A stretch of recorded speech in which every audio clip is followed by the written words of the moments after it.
G'day and welcome back to the channel, Ginger Ninja's Movie Reviews. I am the Ginger Ninja and these are my movie reviews. If you're new to my channel, thank you very much for tuning in, stopping by and checking it out. Today we are looking at a movie called DarkGame. Now this one came out, if you look at IMDb, 2024, but I believe it's also getting a release this year. So that's why I'm reviewing it. Now it was directed by Howard J. Ford and stars Ed Westwick, Andrew P. Stephen, Natalia Teskova, I hope I'm pronouncing that right, I'm probably not, and many more. Now the plot. A determined detective is in a race against time to stop a twisted game show on the dark web where captives are forced to compete for their lives. That sounds like a great setup for a movie. And to be honest, it's not brand new, not a brand new idea, but it's a solid idea and it's captivating. And that's what we're after. So I do want to say a big thank you to Walkden Entertainment for providing me the opportunity to review this one. And I mean, I saw the trailer and this film did intrigue me. It did captivate me. You know, a dark cyber thriller with a haunting noir-esque feel. The concept seems, you know, like I said, it seems oddly familiar. It seems like it's been done before.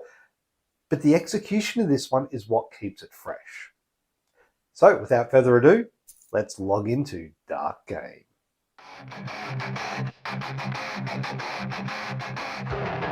Better fire quick, Ginger Ninja with the flicks. Cuts deep like the blade in his back. Real spins, horror chill, sci-fi trips, cult classics, dripping from apocalypse scripts. Physical media, stacking up hype. Blu-ray assassinate, sharp take a swipe.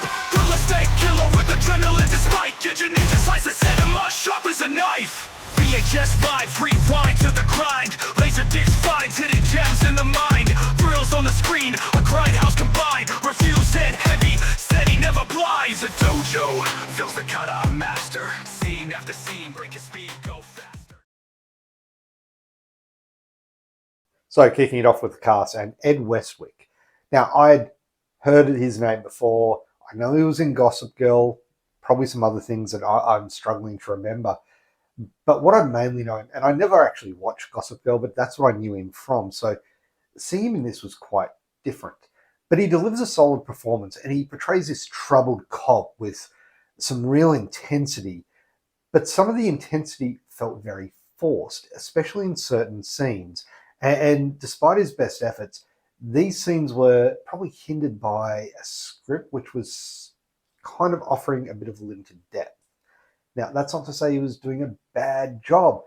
Unfortunately, he felt like he was channeling Robert De Niro in certain scenes, but as a sort of, not in a good way. He also felt too young to really play such a grizzled detective. Andrew P. Stevens as the masked villain known as the Presenter. He's the one that orchestrated the gruesome murders for the highest bidder on this reality show. And his portrayal evolves from menacing to oddly compelling. And he does draw comparisons to some iconic villains like the Joker for one. And in one particular scene where he's looking into the camera talking, he's really, and again, channeling another actor. He's channeling Heath Ledger's performance as the Joker, talking to the camera. It wasn't a bad scene by no means, but the influence was clear. Natalia Tsekova, again, I hope I'm pronouncing that name right. She plays Karcher, one of the captives, and she provides a bit of a window into the harrowing experiences of the victims, and she does this really well. She portrays someone who's smart and determined. The way they get out a little bit of a communique to the cops or the police officers in this film. Very interesting. I really did like that touched on. I don't want to throw out too many spoilers, but it was a really good performance and a really determined role that she portrayed. Overall, though, the characters are limited in their depth. It is what it is, and we really don't have a lot to invest in them on an emotional level.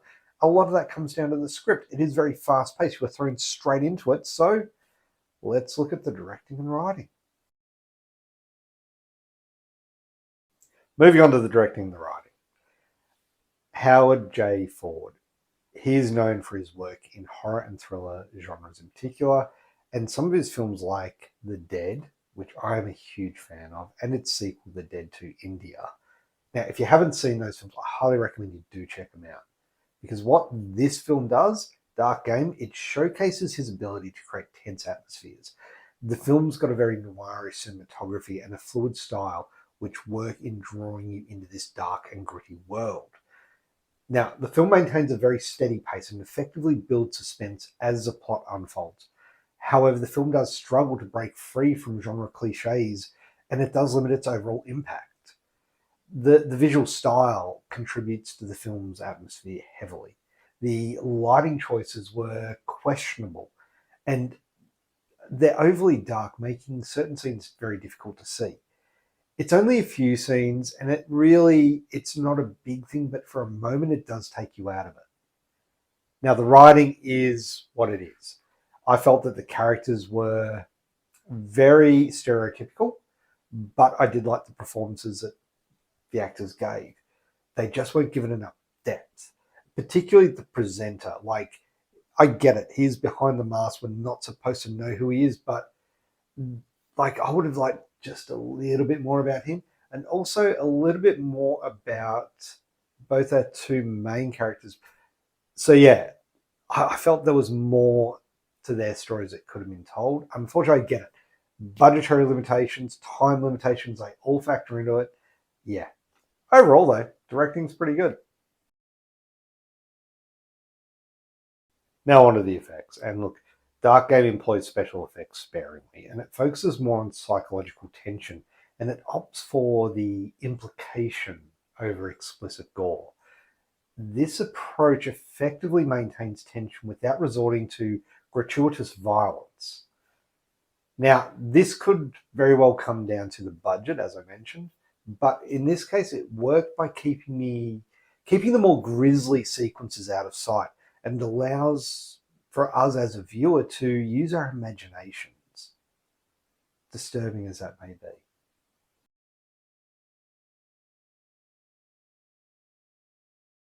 Moving on to rewatchability, and am I likely to rewatch this one?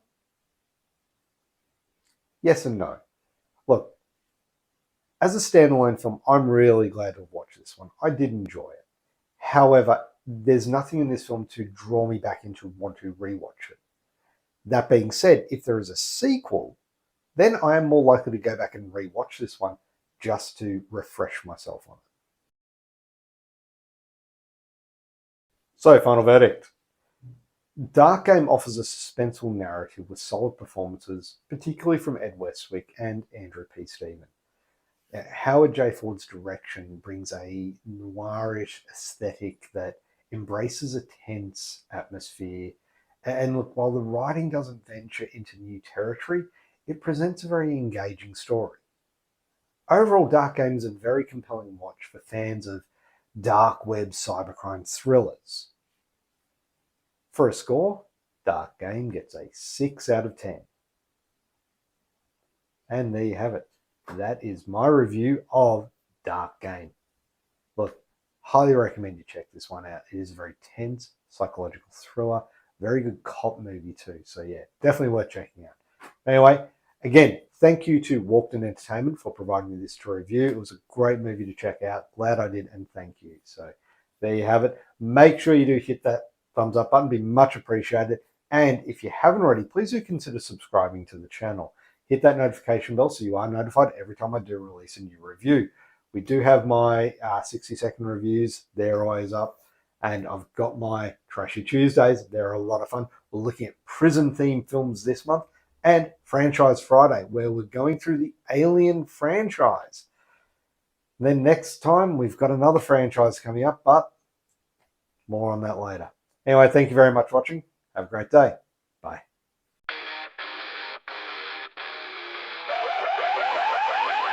I've been